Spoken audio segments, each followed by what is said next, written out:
Davion Mitchell was great for the Heat last season. He's re-signed with the team. What's his best role in this team and in the future? We break down Mitchell's potential path to development on today's episode of Locked On Heat.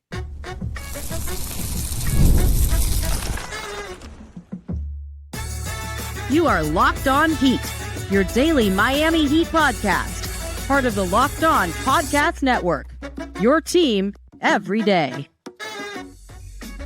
All right, welcome to Locked On Heat, your daily podcast on the Miami Heat, whether you're tuning in on YouTube or on your favorite podcast app. Thanks for making Locked On Heat your first listen every day. Today's episode is brought to you by FanDuel. Right now, new customers can bet just $5, and if your bet wins, you'll get $300 in bonus bets to use across the app. Download the FanDuel app today. I'm Wes Goldberg, host of Locked On NBA Daily and Real GM Radio, here with David Ramil. Both of us are credentialed Heat media members who cover this team every day. And David, you and I were talking about other players that we should spotlight for segments and for episodes. We had a conversation about Davion Mitchell, who's he's in an interesting spot after playing really well for the Heat towards the end of last season, emerging for the Heat after the trade deadline.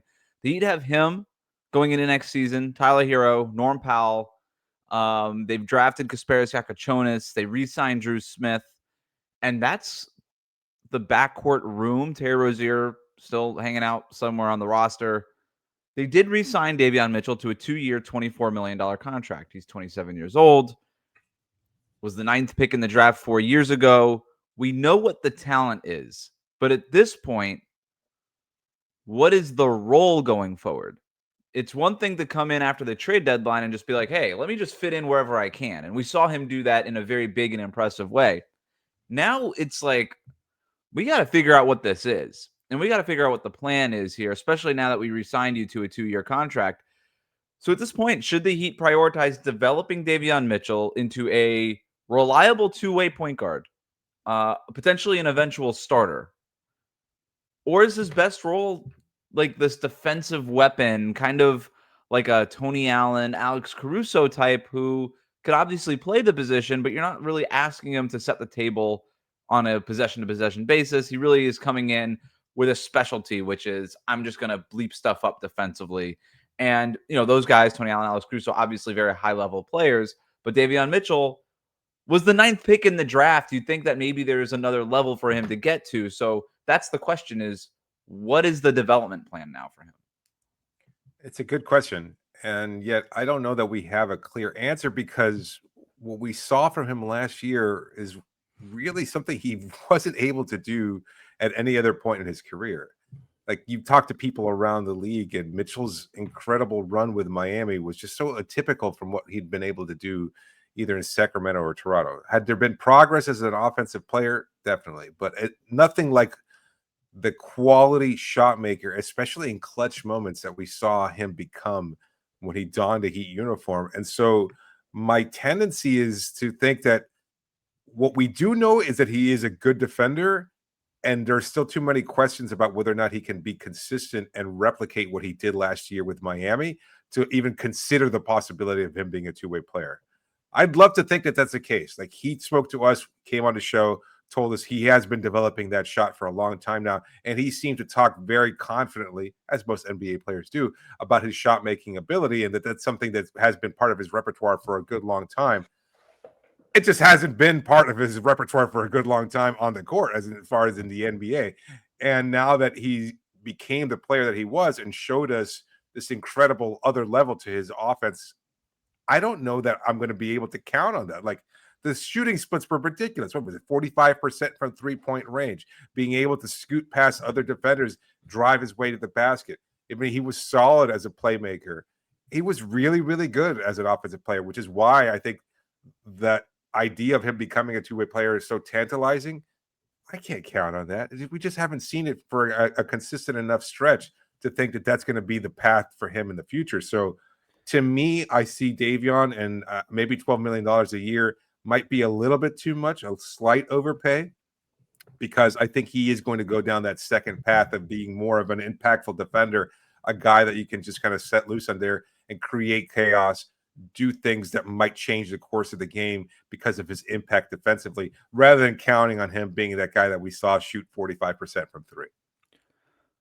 So if he's just a defensive weapon, I don't think $12 million a year is an overpay. Alex Caruso makes $20 million a year on his new contract. And Caruso is like the high end version of this, right? Like he is the Porsche, and maybe Davion Mitchell is, I shouldn't have used cars as a metaphor. I don't know A what. Honda Civic, a souped up Honda Oh, Civic. it feels like he's better than that, doesn't it though? Like No, he's not switchable though. He's not switchable. Like even from the size perspective, like that's a like in Caruso, you've got an actual switchable defender that does create chaos across all positions there.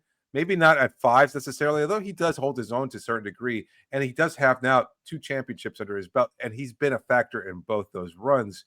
I think for Mitchell, as stout Can I as say that? He's strong, man. He's got a he's again lottery pick body. Like the guy is strong, he's athletic. I wonder if that's something that they might be able to tap into that Sacramento and Toronto couldn't tap into, or when it didn't want to tap into, frankly, because they weren't that invested in it. Even the Kings weren't that invested in him, evidently, despite the fact that they took him 9th overall. But I do think that there's a higher level for Davion Mitchell to hit defensively. Maybe it's not, to your point, this Marcus Smart, Alex Caruso type who's just switching on to all these positions. Maybe it's more of a Jrue Holiday type who's just going to be like, hey, I have one job, and it's to make life a living hell for the primary ball handler on the other side. Like Jrue Holiday wasn't in 4s and 5s, but he was really dang good when he was just guarding 1s and 2s. And maybe that's what Davion is. The point being is, if that's what he is, that's a very useful player. And I'll take that 7 days out of the week at $12 million a year at this point. Maybe it sounds like a lot, but against what the cap is now, it's not that big of a deal. But to go back to what he can do offensively, because they are going to try to tap into that. You're right. He's not going to shoot 45% from 3 for the, probably this, like he's not. Okay. So we know that. What really stood out to me though was how downhill he gets. Yeah. And his free throw rate was off the charts compared to what it had been in previous stops. What's interesting about Davion, and it's so hard to parse through what was like a lack of opportunity or a lack of proven ability in his previous stops, because he was playing in Sacramento, which is a mess. So you don't know how much to take away from that situation. And then in Toronto, where they kind of just traded for him, like they shrug emojied and just traded for him.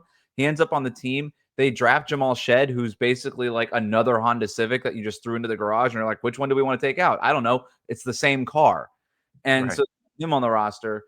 And then he's on the rookie scale contract, so they decide to go with him because he's cheaper as opposed to Davion Mitchell, who's going to be a free agent and everything like that. And then Miami dealt with it and signed him to it, the contract that they signed him to. So that's the hard part, is he got to the free throw line more.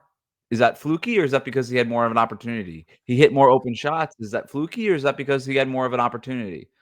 He had a higher assist rate. Is that fluky, or is it because he had an opportunity? That's the hard part to figure out. And he was starting too with Miami, wasn't he? I mean, he did have that opportunity.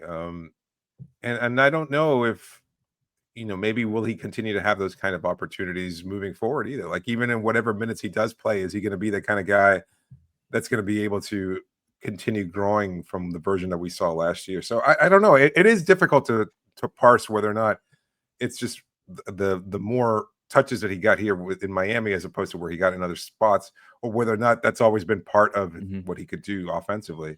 Let me ask you this. What's the best case scenario for Davion Mitchell look like as a two-way player? Like what's that version of Davion? Is it Jrue Holiday, who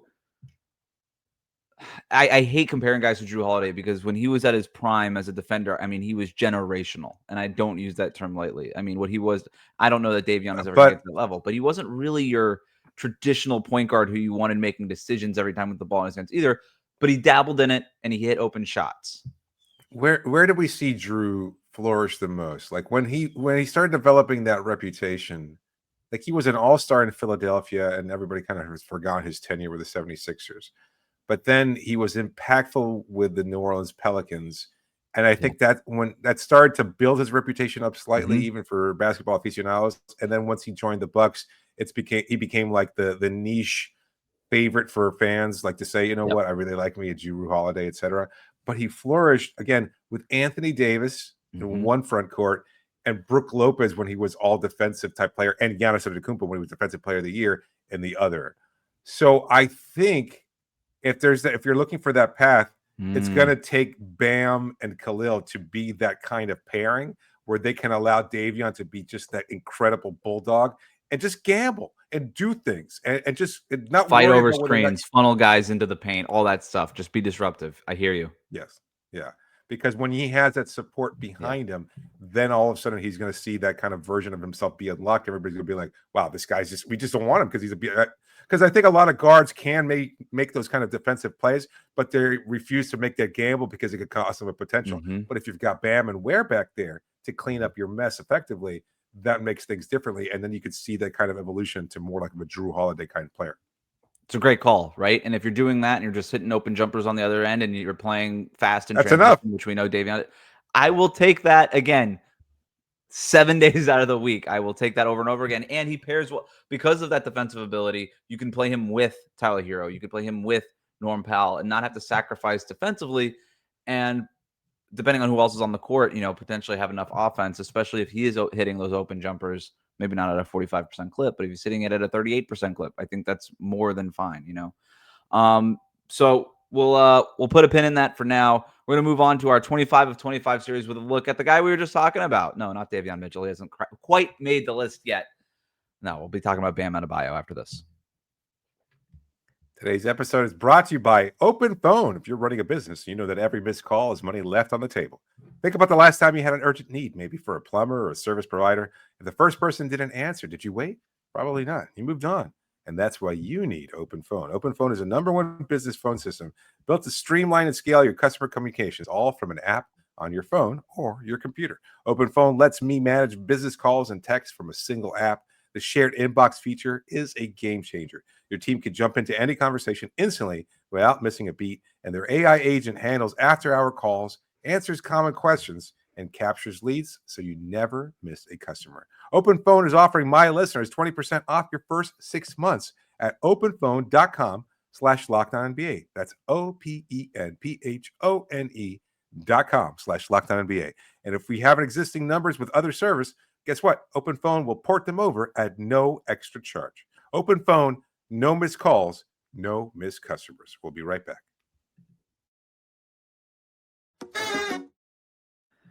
This is our 25 of 25 series, looking back at the top 25 Heat players of the last 25 seasons. Each episode, we'll be taking an in-depth look at every player who made the list, as voted on by us in our Locked On Heat Insider community through the lens of what made them a definitive part of the franchise's history. Shaq checked in at number 7. We are now at number 6. He's the new captain, a coach's favorite, the new face of the franchise. He's a perennial Defensive Player of the Year candidate and a man who was robbed by the award by the Boston media mafia. By any means necessary, it is Bam Adebayo. Bam Adebayo's tenure with the Heat has been defined by growth, versatility, and leadership. Drafted 14th overall in the 2017 draft out of Kentucky, Adebayo was initially viewed as raw, but an athletic big man. The Heat saw his defensive potential and relentless motor, and over time, he has developed into the franchise's cornerstone alongside Jimmy Butler.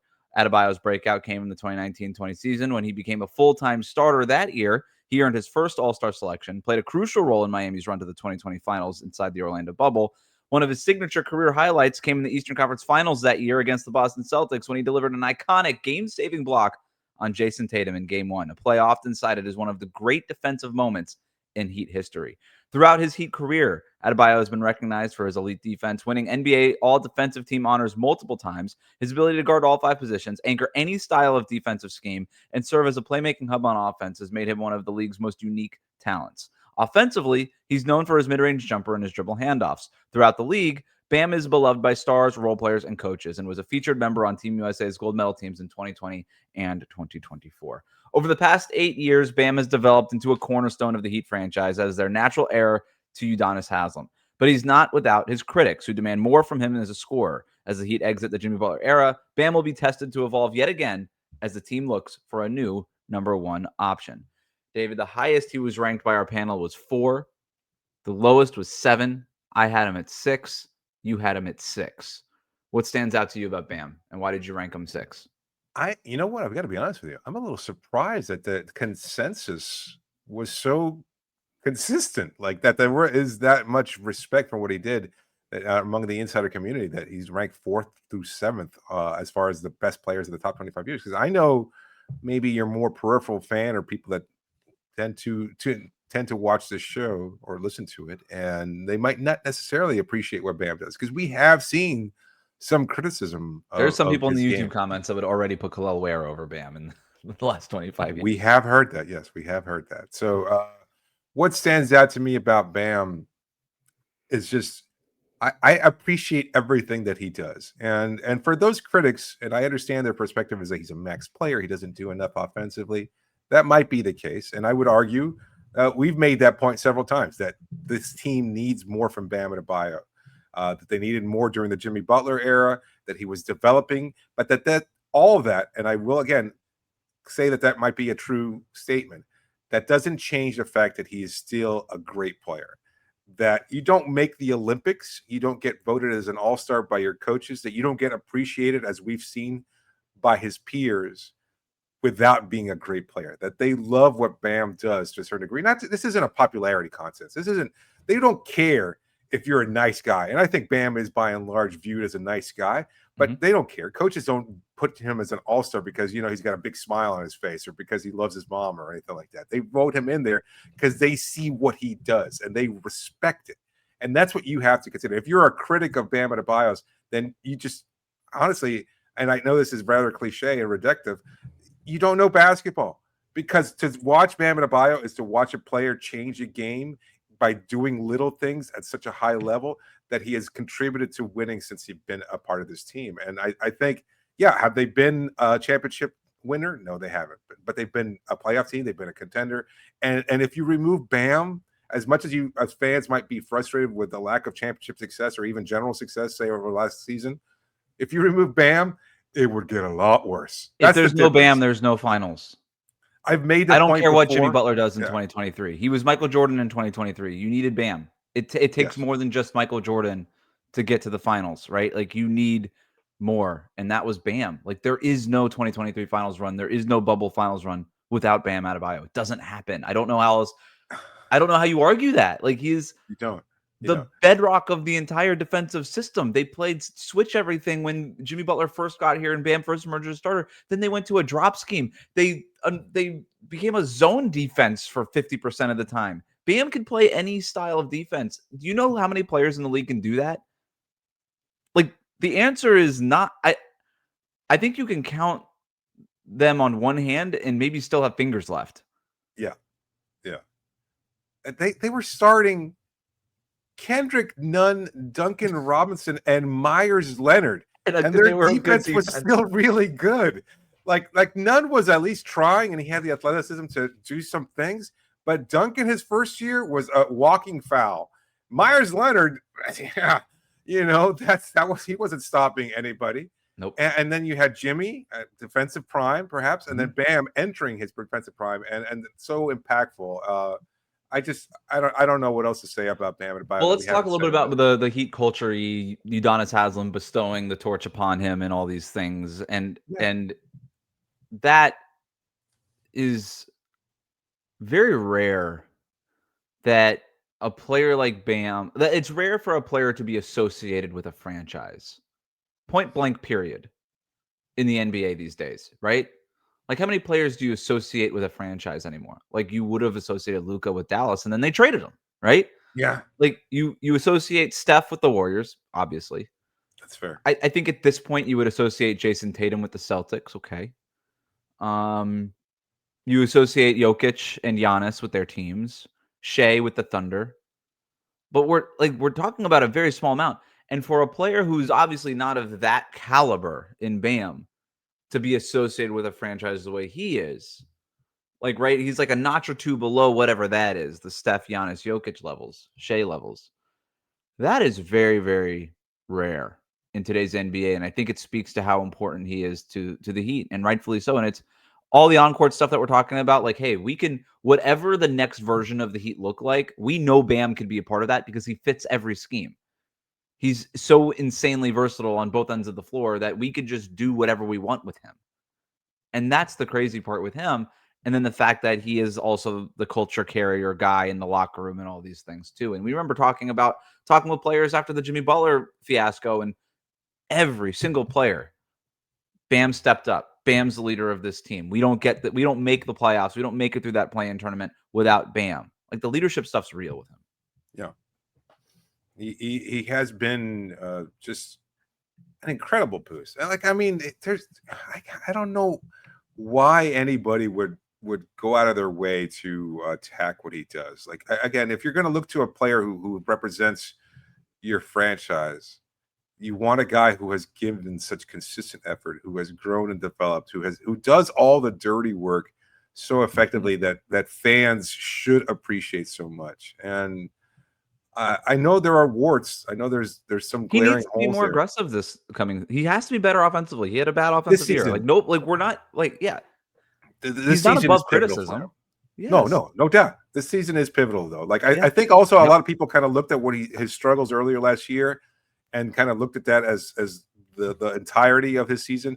And you've made the point several times. His numbers post All-Star break, post Jimmy trade break were phenomenal. Like, he was really, really good. And so you have to kind of look at that over the If he course just of does the that rest of the this season, he'll be right back in the All-Star game and he'll quiet a lot of those doubters. But yeah, it's a big year. He needs to be more aggressive. He needs to be the number one option, an advantage creator. There's things that he can work on in his offensive game. I think he has to work on his handle so that he could use that size and speed to get by guys. I love that Miami is using him as a power forward now. I think that creates size advantages as opposed to disadvantages when he's playing the 5 spot. There's things he's not above criticism, right? But it also doesn't mean he's some sort of schmuck who doesn't deserve recognition, right? Like, he's not the number one scoring option on a championship winning team. That doesn't mean he stinks. And that's sort of, I think, the nuance that you and I are sort of always fighting for on this show. And to your point, most people recognize that. It's just a very vocal minority that wants to crush him. We're going to move on to trivia and our biggest sliding doors moment for Bam Adebayo after this. Today's episode is brought to you by FanDuel. The NFL season's here. FanDuel is making sure you're ready for kickoff with a can't-miss offer. We're just hours away from the Dolphins tipping off against the Buffalo Bills. And I hope this proves correct, but I've got a good feeling about this. I don't know about you. That'll age well. All right. Right now, new customers can bet just $5. And if your bet wins, you'll get $300 in bonus bets to use across the app.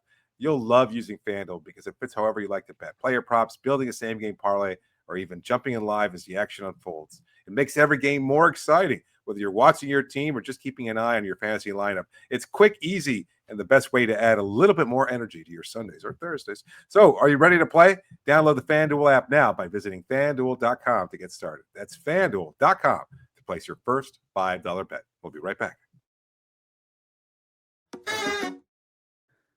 Thanks again for making Locked On Heat your first listen every day. The best way to support the show, like and subscribe on YouTube. Follow us on your favorite podcast app. It's time for trivia, David.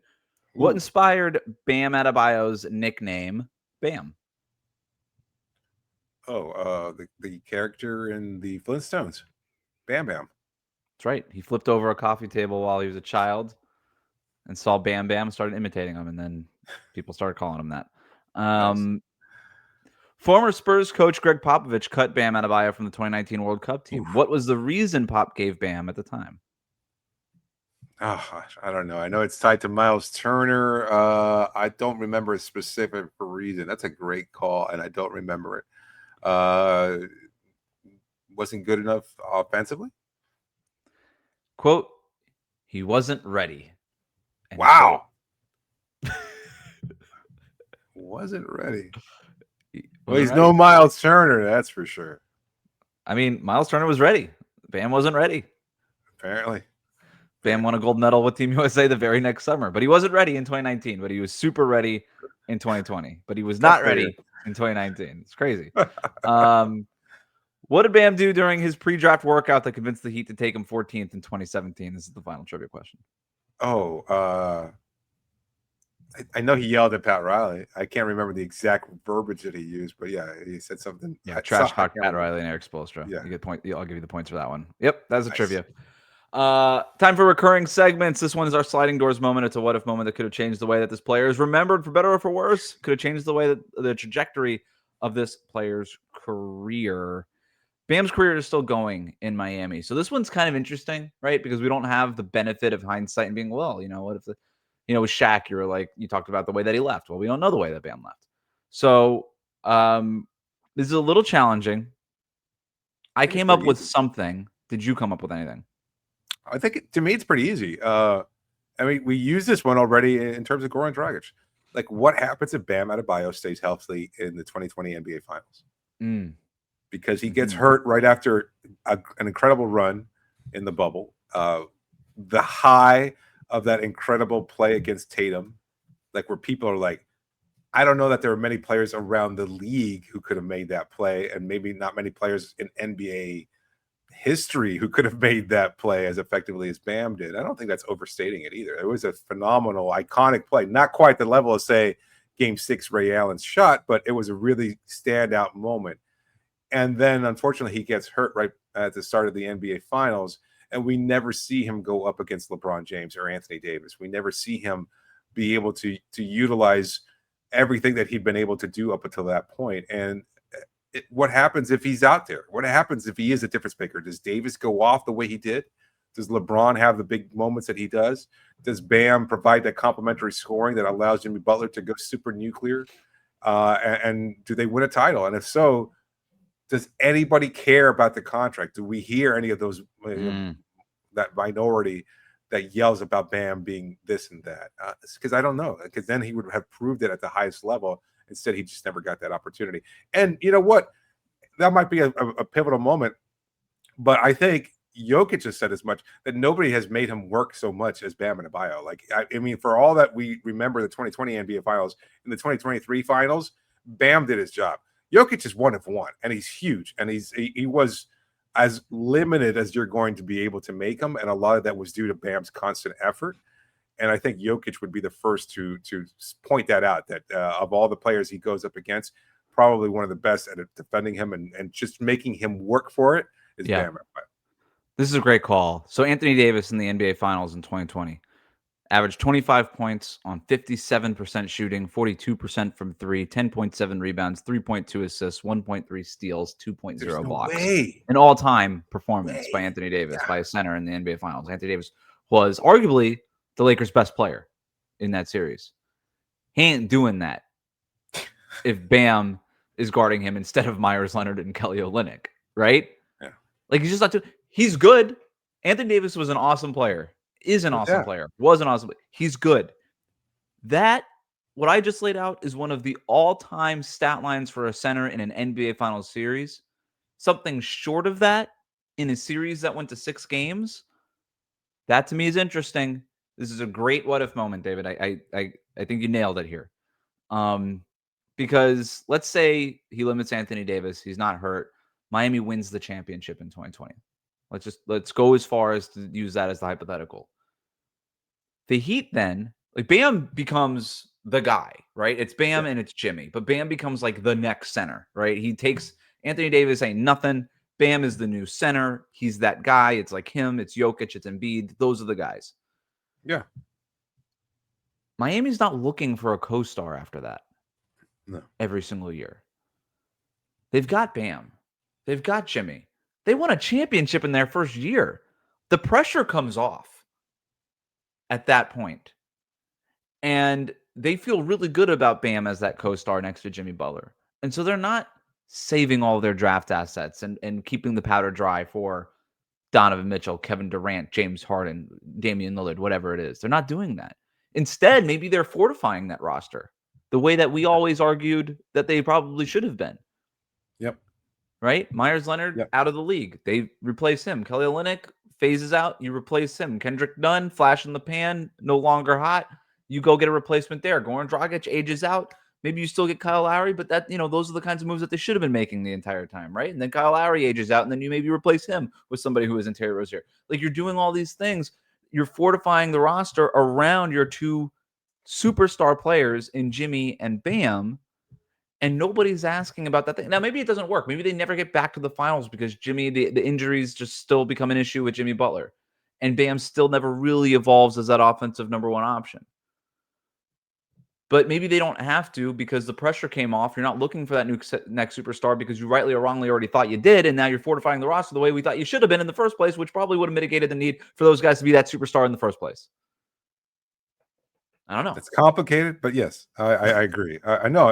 It's a good point. It's just so much would have changed as far as how he's viewed, and I think he certainly would have earned even more respect because he would have just. It's as much as I don't believe it, I know that it matters to a lot of people, including you. Like the idea that he would have been the second best player on a championship team. When you look at the overall picture, it does matter. And I Signed, think still delivered. Can't take that away from him. That's him. And then he goes on and gets 2 gold medals. He's a superstar. He's an absolute superstar. he's a Hall of Famer. I mean, something He's he's a still Hall of Famer. It's something he still believes he will reach. He probably makes All NBA the next year, right? Because you look at the All NBA teams, you had 3 centers. This was before they went positionless. Jokic, Embiid, Gobert. I would argue he probably gets in over Gobert that next year because he's got that respect around the league, right? He gets a Defensive Player of the Year award because he has that respect around the league. There's going to be a feeling that, hey, Bam, he made that play against Jason Tatum in the Eastern Conference Finals. The Heat end up in the finals. He wins the championship. This guy has earned a Defensive Player of the Year award. He probably gets that. The whole underrated, underappreciated thing, that goes away pretty much immediately with him. Yeah, 100%. Just a different world for Bam Adebayo and as far as how he's viewed around the league. I didn't have anything good here. I said, what if the Jazz didn't trade up to take Donovan Mitchell and he's there at 14 and then the Heat have Donovan Mitchell instead of Bam Adebayo? But the hypothetical just sort of ends there. Then we could do a whole what if they got Donovan Mitchell thing, but whatever. Is he jersey worthy? Yes, obviously. Do you have a favorite Bam jersey? It's a great question. I think I lean Vice. Mm-hmm. Blue Vice, I think. Right? That's interesting.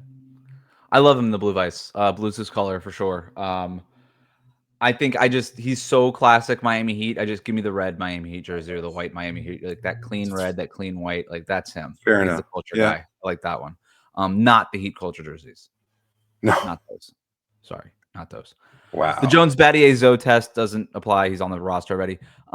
Versus pin this player against the player who came before him. Ask, did we get it right? So we've got Bam already ahead of Shaq. Shaq won a championship. Bam did not. Did we get it right? Ahead of Shaq, yes. Again, the body of work for twice as long of stint. For me, yes, he does belong there. But I wouldn't have put him over Udonis Haslem, and I didn't in my list. But I just think the number of voters changed that, so I think that's why he's ranked the way he does. I think Udonis still has, yeah. You had UD 5 and Bam 6. Yep. I had Shaq 5 and I had Bam 6, so I don't think we got it right. Happy to be wrong. Yeah. But I talked about all the ways that I think Shaq mattered, and I still think that matters more than what how Bam has changed the franchise. I think Shaq has just changed it more. But Bam's story isn't done either. Correct. And so I will withhold final judgment, but for now I have Shaq 1 spot ahead. That'll do it for us today. Let us know what you think in the YouTube comments. Did we get it right? Bam Adebayo, number 6 on our list. Thank you for making Locked On Heat your first listen every day. We will see you right back here next week.